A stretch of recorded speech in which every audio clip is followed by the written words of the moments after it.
Barbeau admitted that he went with a hatchet, and 13-year-old Nathan Pop admitted that he went with a hammer. This is according to investigators. The video you are about to see, this is from the hearing just a short time ago. The first that went into the courtroom is actually Barbeau. He came in first, and he is also Barbara Olson's great-grandson. Barbeau told investigators, according to their testimony today, that the two came up with the idea together to go to Olson's home and rob and kill her. Pop, however, said, according to investigators, that it was Barbeau's idea.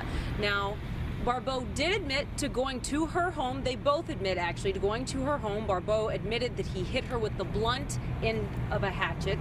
Pop admitted to going and also told investigators that he hit Olson after Barbeau with the hammer. But they are blaming each other for striking Olson with the sharp end of the hatchet.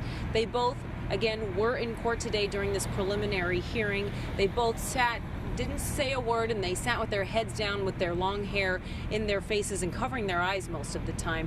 Here's some of the testimony from the investigators in court and also what attorneys had to say afterwards.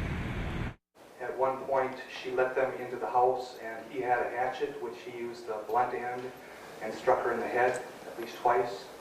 And then Nate also used a hammer and was striking her in the head. As a prosecutor, you don't look at the Justin Bieber haircuts or their innocent faces. You look at what they did, whether they're 13 or whether they're 80. That's how I think all prosecutors look at people. You are how you act. When you have two very different instruments that are differently shaped, it wouldn't surprise me if a competent medical professional could determine that this blow was this type of weapon and this blow was this type of weapon, and which one was the killing blow. It wouldn't surprise me that they could do that. And they both also admitted to going through Olson's home afterwards and taking some jewelry in her purse, and also then taking her car and leaving it in Sheboygan a short time later.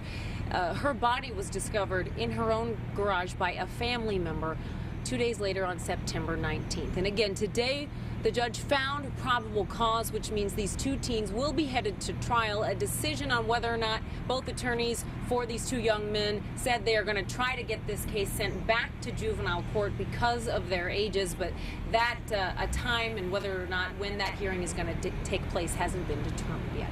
Reporting live in Sheboygan, I'm Tammy Hughes, Fox 6 News. Tammy, I was a little surprised to hear that lawyer even discussing the difference between a blow by a hatchet and a blow by a hammer and which one killed her. If in fact both boys, it turns out, were attacking her with these tools, it seems like to me that it wouldn't really matter.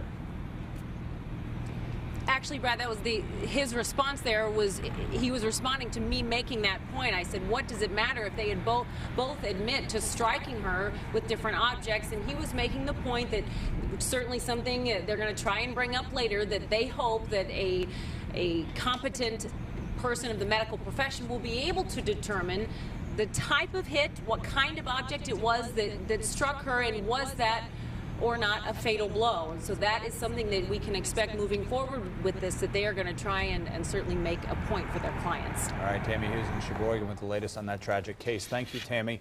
A special prosecutor has been named in